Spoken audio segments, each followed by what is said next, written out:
The FBI is offering a nearly $500,000 reward for information leading to the arrest of the person who placed pipe bombs at the Democratic and Republican National Committee headquarters a day before the January 6th Capitol assault. Investigators have released surveillance video of the suspect. You see it there, but have made little progress in 2 years in identifying them. Neither bomb was detonated before they were discovered, but officials say they were functional and could have hurt or even killed people. For more, let's bring in Scott Sweetow. He's the president of S3 Global Consulting and has more than 2 decades with the FBI and the ATF. Scott is a career investigator. What does a $500,000 reward tell you? Frankly, it talks about desperation. That's the kind of dollar amount that you would normally see for senior figures in Al-Qaeda or ISIS. So it seems to reflect that they have kind of gone cold on the trail. So shaping up to be a cold case. So why did the FBI take the unusual step, it's over a year ago, of releasing video? And what does it tell us about an investigative tool called gate analysis?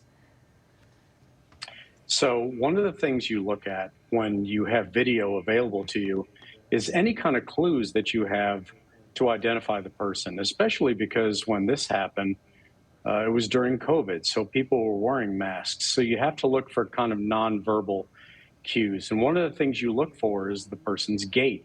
How do they walk? Do they shuffle their feet? How do they bend? And you can really get a lot of information from that. And I think investigators have information that would lead to clues about who this person might be, particularly whether they're male or female.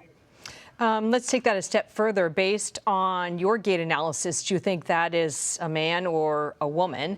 And just to be clear, is gait analysis as unique as DNA or a fingerprint? I wouldn't say it's as unique as DNA or fingerprints, Catherine, because it's not really an accepted science. It's more something that experienced investigators look at.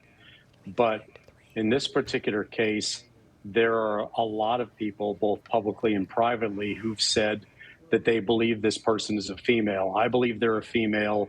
You can see pretty obvious clues in the videos that the FBI has released that kind of point in that direction.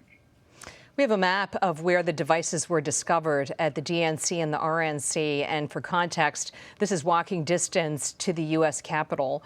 In your view, what would have happened, or what would have been the security impact if those devices had gone off on the night of January 5th? So pipe bombs, according to the ATF's bomb data center, are the most common device in the United States.